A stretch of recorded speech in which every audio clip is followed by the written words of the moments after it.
નમસ્કાર મિત્રો, મારી channel Nupur's kitchen amazing Gujarati ફૂડમાં આપનું સ્વાગત છે। આજે આપણે બનાવીશું ભરેલ રીંગણા બટેકા ટમેટાનું શાક। એના માટે આપણે આ રીંગણા લઈ લીધેલ છે। નાના રીંગણા લેવાના છે, એને આ રીતે આપણે સુધારી લેવાના છે। આ રીતે આપણે તેનું કટિંગ કરવાનું છે। ઉપરથી આપણે આ રીતે આટલું કટિંગ કરી નાખવાનું છે। ત્યાર પછી આ રીતે આપણે એના ડીટીયા હોય એમાંથી આ રીતે આપણે કાઢી નાખવાનું છે। ત્યાર પછી તેમાં આપણે આ રીતે કટિંગ કરી લેવાનું છે। 4 ભાગ થાય એ રીતનું કટિંગ કરવાનું છે। બટેકાનું આપણે આ રીતે 4 કરી ત્યાર પછી આ રીતેનું કટિંગ કરી દેવાનું છે, એટલે 8 કટિંગ થઈ જાય આ રીતેનું। અને જે રીંગણા સાથે ચડી જાય એટલે આપણે આ રીતેનું ઝીણું 8 કટિંગ કરવાનું છે। એ ટમેટાને આપણે વચ્ચેથી આ રીતે કટિંગ કરવાનું છે। આ રીતે આપણે કટિંગ કરી લેવાનું છે। તમે જોઈ શકો છો કે આપણે કટિંગ કરવા માટે વચ્ચેથી આ રીતે કરી અને એમાંથી આપણે વચ્ચેનો થોડો ભાગ છે આ રીતે કટિંગ કરી લેવાનો છે, જેથી કરીને એમાં આપણે મસાલો ભરી દેવાનો છે અને ત્યાર પછી એને પાકવા માટે રીંગણા બટેકા સાથે જ મૂકી દેવાનું છે। આ રીતે વચ્ચેનો ભાગ કટિંગ કરી અને આપણે હવે એમાં મસાલો ભરવાનો છે। મસાલો કરવા માટે આ આપણે ગાંઠિયા લીધેલ છે। આ કોઈ પણ ગાંઠિયા તમે લઈ શકો છો। ત્યાર પછી આપણે મગફળીના બી લીધેલ છે। આ મગફળીના બી છે। ત્યાર પછી આ કાજુના ટુકડા છે। આપણે આ 4 થી 5 કાજુ લઈ લેવાના છે, જેથી કરીને એનો ટેસ્ટ ખૂબ સરસ આવશે। ત્યાર પછી આ થોડી વરિયાળી છે, વરિયાળી એડ કરી દેવાની છે।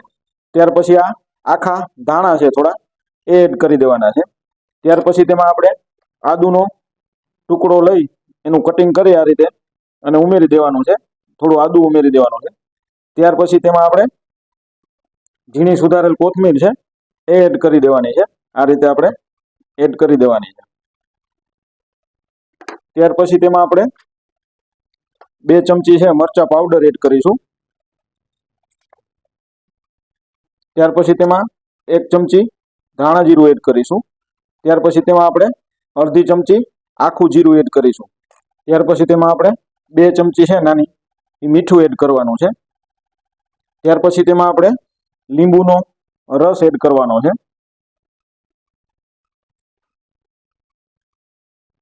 હવે આ મસાલો બની ગયેલ છે, એને આપણે હવે ખાંડી લેવાનો છે।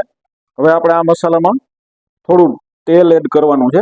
આ રીતે થોડું તેલ નાખી દેવાનું છે, જેથી કરીને મસાલો સરસ થશે અને રીંગણામાંથી છૂટો નહીં પડે, એટલે થોડું તેલ એડ કરવાનું છે। હવે આપણે આ મસાલો છે એને આપણે ખાંડી લેવાનો છે। આ રીતે આપણે હવે દસ્તાની મદદથી આ રીતે ખાંડી લેવાનો છે। આ બધો મસાલો ક્રશ થઈ ગયેલ છે, આપણે ખાંડી લીધેલ છે। હવે એને આપણે રીંગણા બટેકા અને ટમેટામાં ભરીશું। હવે આપણે આ મસાલો છે એને રીંગણામાં આ રીતે ભરવાનો છે। આ રીતે આપણે રીંગણામાં મસાલાને ભરી દેશું। આવી રીતે 4 ચીર કરેલી હોય આ રીતે એમાં આપણે મસાલો આ રીતે ભરી દેવાનો છે। હવે આપણે બટેકાને ભરીશું। બટેકાને પણ આ રીતે આપણે ભરી લેવાના છે। આ રીતે આપણે ઝીણું એનું કટિંગ કરેલું હતું એટલે વચ્ચે વચ્ચેથી આ રીતે આપણે બધાને ભરી દેવાના છે। આ રીતે આપણે હવે બધા બટેકાને પણ ભરી લેશું।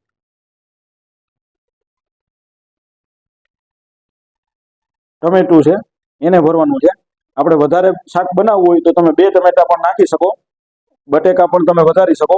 આ રીતે આપણે 1 ટમેટું લીધેલ છે, એને વચ્ચે આ રીતે છે એ મસાલો અંદર આપણે ભરી દેવાનો છે। શાક વઘારવા માટે 2 ટેબલ સ્પૂન તેલ લઈ લેવાનું છે। આપણે તેલ ગરમ થઈ ગયેલ છે, એમાં આપણે અડધી ચમચી રાઈ એડ કરીશું। ત્યાર પછી આપણે અડધી ચમચી જીરું એડ કરીશું। અડધી ચમચી જીરું આપણે મસાલામાં એડ કરેલું હતું। ત્યાર પછી આપણે હિંગ એડ કરીશું। ત્યાર પછી છે એમાં આપણે લસણની પેસ્ટ ઉમેરવાની છે। લસણની પેસ્ટ તમે મસાલો બનાવતી વખતે તેમાં પણ ઉમેરી શકો છો અને આ રીતે વઘારમાં પણ તેલમાં ઉમેરી શકો છો। ત્યાર પછી આપણે તેમાં મીઠા લીમડાના પાન ઉમેરીશું। ત્યાર પછી આપણે છે તેમાં 1 ચમચી હળદરની એડ કરવાની છે। આ રીતે હળદર એડ કરી દેવાની છે। ત્યાર પછી તેને આપણે તેલમાં આ રીતે પકાવવાની છે। ત્યાર પછી તેમાં આપણે અડધી ચમચી મરચા પાવડર એડ કરવાનો છે। આપણે 2 ચમચી મરચા પાવડર મસાલામાં એડ કરેલો હતો, અડધી ચમચી આમાં ઉમેરવાનો છે, એટલે શાકનો કલર સરસ આવશે. ત્યાર પછી આપણે તેમાં આ રીતે જે ભરેલા રીંગણા હતા એ રીંગણા, બટેકા, ટમેટા આ રીતે ઉમેરી દેવાના છે. આ રીતે આપણે ઉમેરી દઈશું. ત્યાર પછી આપણે જે મસાલો બનાવેલ એમાંથી થોડો મસાલો વધેલ હતો એમાં આ રીતે પાણી નાખી આપણે આ રીતે તેનું મિશ્રણ તૈયાર કરી લીધેલું એ એડ કરી દેવાનું છે. ત્યાર પછી તેમાં આપણે 1 ચમચી છે એ ફરીથી ધાણા જીરું એડ કરીશું. ત્યાર પછી તેમાં આપણે થોડો ગરમ મસાલો એડ કરવાનો છે. આ રીતે ગરમ મસાલો એડ કરી દેવાનો છે. ઉપરથી આપણે અડધી ચમચી છે એ મીઠું એડ કરવાનું છે. હવે આપણે આ બધા રીંગણા, બટેકા ને આ રીતે તેલમાં આ રીતે મિક્સ કરી લેવાના છે, જેથી કરીને મસાલો બધો તેમાં આ રીતે ચડી જાય. આ રીતે આપણે થોડી વાર હલાવીને મિક્સ કરી લેવાનું. ત્યાર પછી તેમાં આપણે જરૂરિયાત મુજબ આ રીતે પાણી એડ કરવાનું છે. હવે આપણે આ રીતે વઘાર કરી ત્યાર પછી આપણે કુકરને બંધ કરી દઈશું અને આપણે 2 વિસલ થાય ત્યારે આપણું શાક પાકી ગયું છે. આપણે 2 વિસલ થઈ ગયેલ છે અને આપણું સરસ શાક થઈ ગયેલ છે. હવે એમાં આપણે ઉપરથી કોથમીર એડ કરીશું. તો તૈયાર છે આપણું ભરેલ રીંગણા, બટેકા, ટમેટાનું શાક. તો તમે જોઈ શકો છો કે તૈયાર છે આપણું ભરેલ રીંગણા, બટેકા અને ટમેટાનું શાક. એકદમ સરસ અને ખુશ્બુદાર સ્વાદિષ્ટ બનેલ છે. મારી આ રેસીપી તમને ગમી હોય તો મારી ચેનલને સબસ્ક્રાઈબ, વિડીયોને લાઈક અને શેર કરશો. આભાર.